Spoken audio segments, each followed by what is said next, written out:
I'm TV people!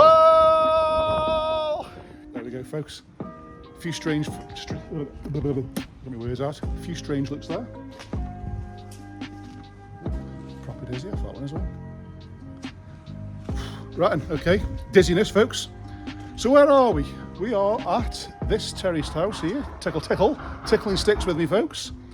And we are turning this into a, testing brains now, 1, 2, 3, 4 bedroomed HMO, stroke serviced accommodation, stroke fingery pokery jiggery pokery thing.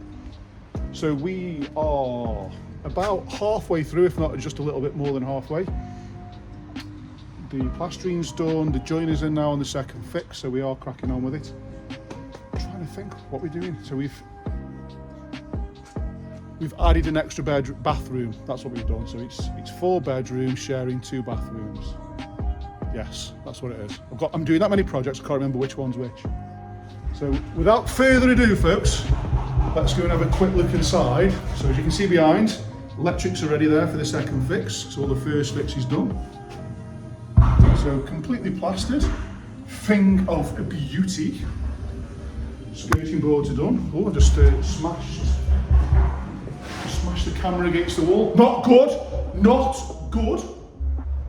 So a quick look around, folks. So as you can see, skirting boards are done, architraves are done, fire doors are being hung. Tip for you there, folks. Most of you know this now, but some people don't who follow the YouTube channel. Is we only ever fit the doors once the plaster is dry, because the door is wood, therefore it will absorb the moisture. Where is he? Oh no, he was there and then he's disappeared. He's the infamous beast.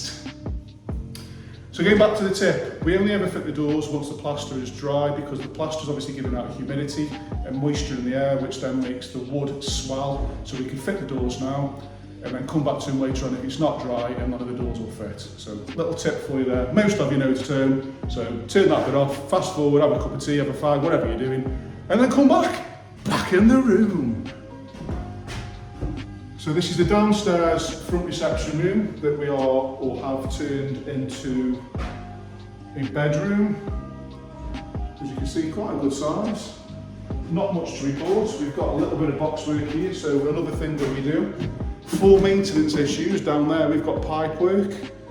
So rather than plastering it in, we put it in some timber, which means we just make it out of wood. So if we ever need to get access to it, we can just flip that box off, get access, do the repair, put the lid back on rather than it being plastered, because if it's plastered, we've got to smash a hole in it and then we need to plaster it again. But once it's painted, it will still look just as good. But for maintenance issues, it keeps the maintenance price down. And it gives you access, which is always a good thing, folks. So back into here, this is the main living room. So we've got some box work here.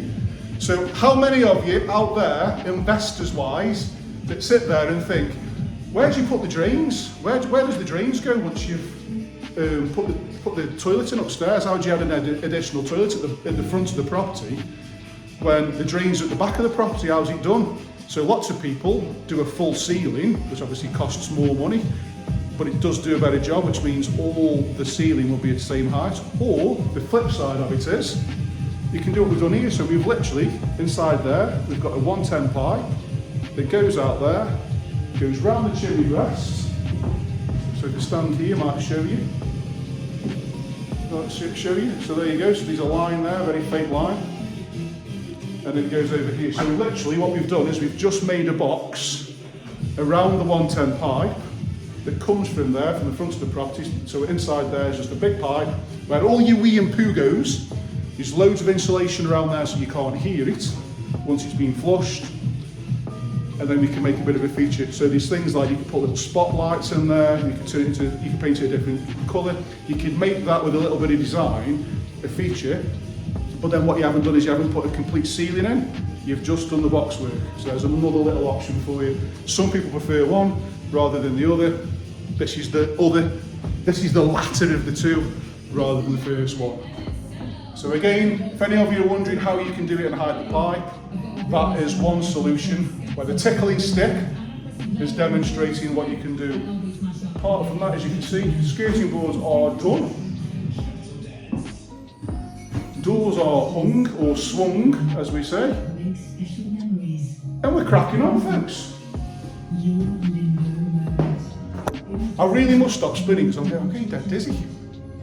So, kitchen is fitted. Yeah? This is somewhat a small kitchen because it's only a small little space, but it's functional. And like I say, it's only a 4-bedroom. Happy with that. Ooh, bathroom. Obviously, not much has been done in terms of here because we've still got a little bit of stuff. We're waiting for the shower tray to be fitted so we can then tile around it and then we can start doing the second fix.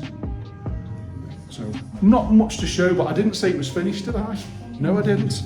This is merely a progress update with 1 or 2 little hints and tips. And as I've said many times before, the reason we do this is to just document the progress so that people can see it on the YouTube channel because there are people out there that do follow it. So, rear bedroom. So we'll call this bedroom number 2. As you can see, plastered, skirting boards. Beautiful, beautiful, beautiful. So the door has not been swung on that one, but it is in situ. Like I said, the joining is in process. Again, as I was saying before, boxwork rather than plastering it in. We've made it so that it is accessible. You can take that apart and get to the pipes. So, thinking about maintenance, thinking in front. So bedroom number 3. So again, very much the same as before.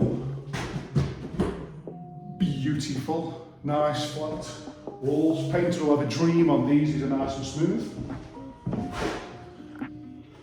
You can see out there where the tickling stick is. You can see that's where we've had to dig out for the drains, which have all been passed, to connect into that pipe that I've just showed you, that we were just talking about. And again, into the front bedroom.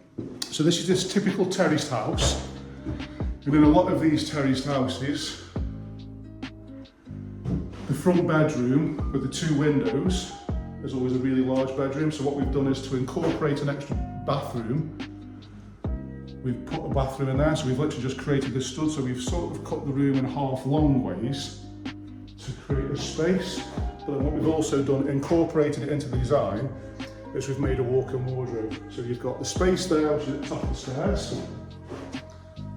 So you can see, so there's the stairs behind me. So we've used this space as a wardrobe, so we haven't got to put a big square in the room, which then leaves this long oblong shaped room for just a bed and a desk, because there's not much other furniture that needs to go in here. So it's still quite a large room.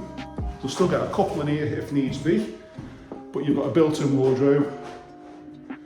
And as you can see, for anybody out there that wants to know how you do it,